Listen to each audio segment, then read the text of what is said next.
Council. My topic is city issues. Specifically, I want to talk about the militarization of our local police department.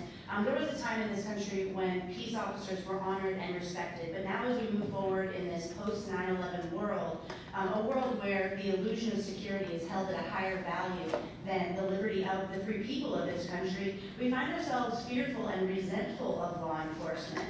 And it's because the men and women in uniform have become just that, enforcers of the law, regardless of what they think is right.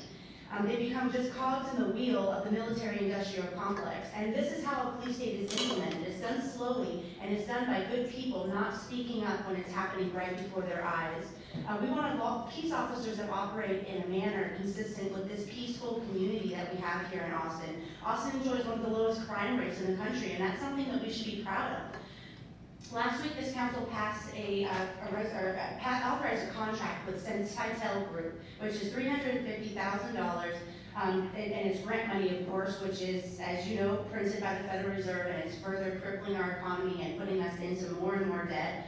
And what this contract does is it is a full-scale training exercise called Urban Shield, and it is comprised of the City of Austin, Brown Rock, Travis County, Williamson County, and Hayes County. I know that there was a little bit of discussion done during the working group, but there really was not substantial discussion to this issue. And what they're doing, they're not focused on preparedness for natural disasters. What it is specifically for terrorism. It will involve personnel, including regional emergency managers, fire and emergency medical services, law enforcement, and related government and corporate partner personnel.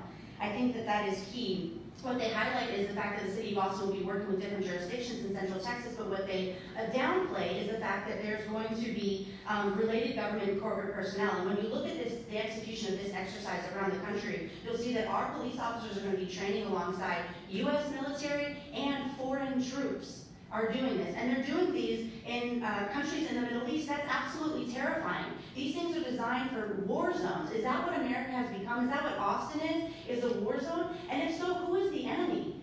We have DHS Fusion Center reports coming out that people like myself could be targeted as a potential domestic terrorist. I espouse pretty radical ideas about liberty and freedom sometimes. I repeatedly bring up the Constitution. I disapprove the direction of government, and I support the candidate for President Ron Paul, which they said is a potential threat to law enforcement.